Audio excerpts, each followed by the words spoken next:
ସୂତାକୁ ସୂତାରେ ଗୁନ୍ଥିଲେ ଫାସ, ଫାସକୁ ଫାସରେ ଗୁନ୍ଥିଲେ ଘୋଡ଼ା, ଘୋଡ଼ାକୁ ଘୋଡ଼ାରେ ଗୁନ୍ଥିଲେ ଜାଲ, ସେଥିରେ ଗୋଳି ଲାଗିଲେ ଖେପା ଜାଲ। ନମସ୍କାର ଦର୍ଶକ ବନ୍ଧୁ, ନମସ୍କାର।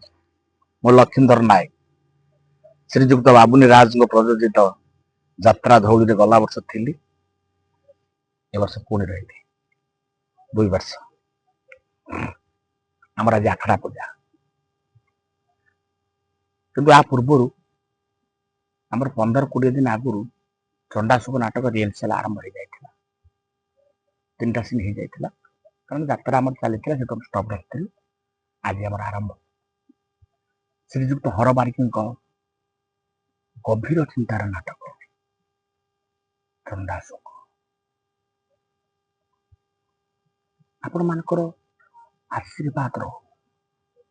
ଓଡ଼ିଶାରେ ଏମିତି ବି ଯାତ୍ରା ହୁଏ, ଯାତ୍ରା ଦର୍ଶକ ଦେଖିବେ ଯେ ହଁ ଏମିତି ହୁଏ, ସେମିତି ଆଶୀର୍ବାଦ ରହୁ। ହର ସାର୍ ଗଭୀର ଚିନ୍ତା କରିକି ନାଟକ ଖଣ୍ଡେ ଲେଖୁଛନ୍ତି। ସେ ନାଟକ ଆମ ଓଡ଼ିଶାର କଥା,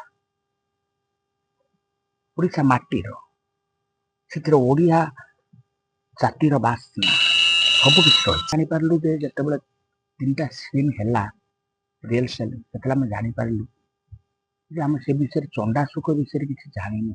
ସେ ବିଷୟରେ ସବୁ ଶୁଣିଲା ବେଳକୁ ଯେମିତି ଆମକୁ କେମିତି ଲାଗିଲା, ଆଶ୍ଚର୍ଯ୍ୟ ଯେ ଆମ ଓଡ଼ିଶାରେ ଏମିତି ବି ଘଟଣା ଘଟିଥିଲା, ଏମିତି ଲୋକ ଥିଲା, ଆଜି ଏମିତି ହେଇଗଲା।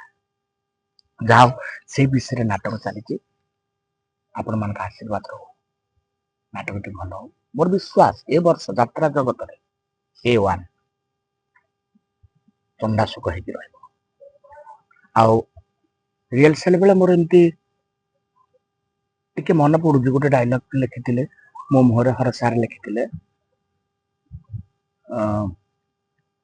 ସୂତାକୁ ସୂତାରେ ଗୁନ୍ଥିଲେ ଫାସ, ଫାସକୁ ଫାସରେ ଗୁନ୍ଥିଲେ ଘୋଡ଼ା, ଘୋଡ଼ାକୁ ଘୋଡ଼ାରେ ଗୁନ୍ଥିଲେ ଜାଲ, ସେଥିରେ ଗୋଳି ଲାଗିଲେ ଖେପା ଜାଲ। ଆପଣ ଗୋଟେ ବୋଇତେଇ ବୋଇଲେ ଆମେ ତ ସେତେବେଳେ, କାରଣ ବହୁତ ପୁରାତନ କଥା ନା, ବୋଇତେଇ ମୁଁ ସାର୍ ପଚାରିଲେ, ସେ କହିଲେ ହଉଛନ୍ତି ଯିଏ ବୋଇତ ବାହିକି ନିଏ, ସେ ଚରିତ୍ରଟି। ଜଣା ପଡିବ ଆଗକୁ କଣ ହବ। ଆଉ ନିଶ୍ଚିତ ଭଲ।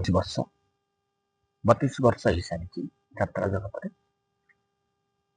11 ବର୍ଷ ରହିଗଲି ଟାଇଗର ତାରିଣୀ ଗଣନାଟ୍ୟରେ। ଶ୍ରୀଯୁକ୍ତ ଦୈତାନୀ ପଣ୍ଡାଙ୍କର ଆସିବା ପରେ ସେଠି ମୁଁ 11 ବର୍ଷ ରହିଥିଲି। 11 ବର୍ଷ ପରେ ସବୁ ବଡ ବଡ ଅନୁଷ୍ଠାନରେ ମୁଁ ରହି ଆସିଛି। ଏବେ ଯାତ୍ରା ଧଉଳିରେ ମୁଁ ଅଛି। ଆପଣମାନେ ଅପେକ୍ଷା କରନ୍ତୁ ଚଣ୍ଡାଶୁକକୁ, ଆପଣମାନେ ଆଶୀର୍ବାଦ କରନ୍ତୁ। ଚଣ୍ଡାଶୁକ କେବେ କୋଉ ଦିନ ଆପଣଙ୍କ ସାମ୍ନାରେ ପହଞ୍ଚିବ। ନମସ୍କାର, ନମସ୍କାର ଦର୍ଶକ।